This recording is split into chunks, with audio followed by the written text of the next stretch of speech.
Bismillahirrahmanirrahim. Assalamualaikum warahmatullahi wabarakatuh.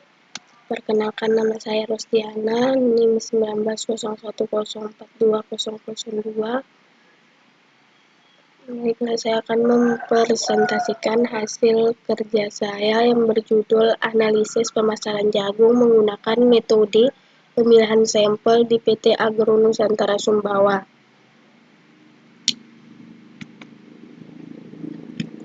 Yang pertama itu ada pendahuluan. Jagung merupakan komoditas palawija utama di Indonesia.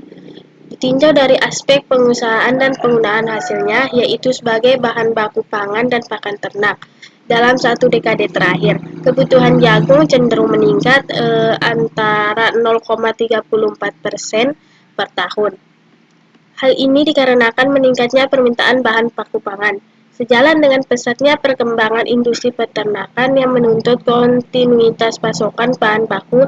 Keadaan alam atau kondisi tanah dan iklim yang cukup mendukung untuk pertumbuhan tanaman jagung menjadikan komoditas jagung sangat populer di kalangan petani.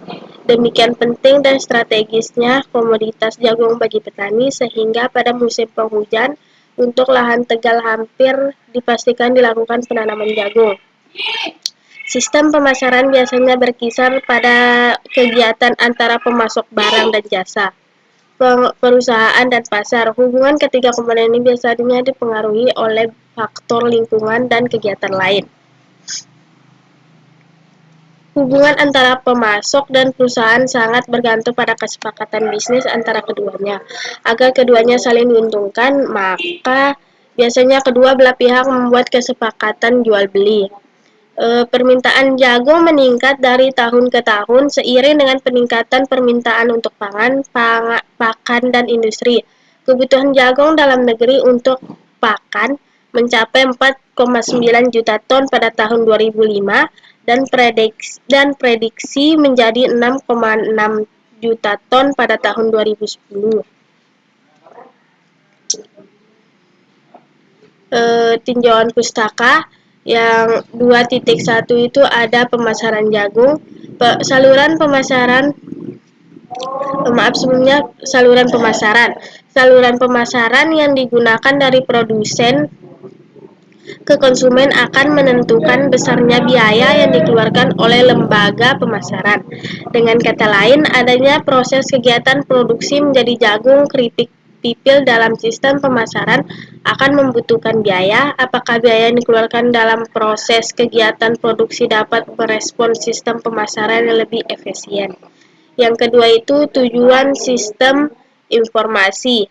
Saluran pemasaran yang digunakan dari produsen ke konsumen itu akan menentukan besarnya biaya yang dikeluarkan oleh lembaga pemasaran. Dengan kata lain, itu adanya proses kegiatan produksi menjadi jagung atau keripik pipil dalam sistem pemasaran akan membutuhkan biaya. Apakah biaya yang digunakan dalam proses kegiatan produksi dapat merespon sistem pemasaran yang lebih efisiensi? Yang 2.3 itu ada peluang ekspor jagung. Peluang ekspor jagung dapat dilihat dari perbandingan harga jagung dalam negeri dan luar negeri, perbandingan konsumsi jagung dan jumlah produksi jagung, dan dilihat dari kelembagaan eksportif, yaitu syarat-syarat yang diperlukan untuk ekspor jagung.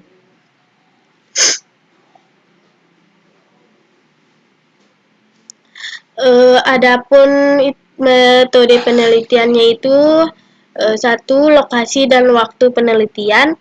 Lokasi penelitian dilakukan di Kabupaten Dairi yang ditentukan secara sengaja atau purposif dengan pertimbangan bahwa Kabupaten Dairi merupakan salah satu sentra produksi jagung di Sumatera Utara setelah Kabupaten Karo dan Kabupaten Simalungun. Yang kedua itu metode pengambilan sampel. Dalam penelitian ini yang menjadi populasi adalah petani yang memiliki usaha tani jagung. Pemilihan sampel ditentukan secara proporsif atau sengaja dengan Kriteria sampel adalah petani yang sudah menanam jagung minimal 5 tahun. Yang ketiga itu jenis dan sumber data, produksi, faktor yang mempengaruhi produktivitas, struktur biaya usaha tani, pendapatan dan efisiensi usaha tani. Faktor yang mempengaruhi pendapat usaha tani perkembangannya harga jagung, sistem pemasaran dan efisiensi.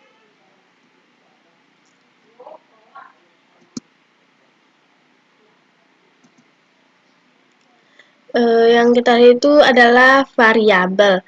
Variabel yang diamati dalam penelitian ini adalah ada petani produsen, pengumpulan desa atau kilang dan konsumen. Sedangkan yang terakhirnya itu adalah metode pengelolaan dan analisis data. Analisis data yang digunakan dalam penelitian ini adalah pengambilan sampel yang bertujuan untuk membandingkan produktivitas jagung di daerah penelitian dengan daerah perbanding. Sekian dari hasil presentasi saya. Apabila ada kata-kata yang tidak berkenan, mohon maaf. Wassalamualaikum warahmatullahi wabarakatuh.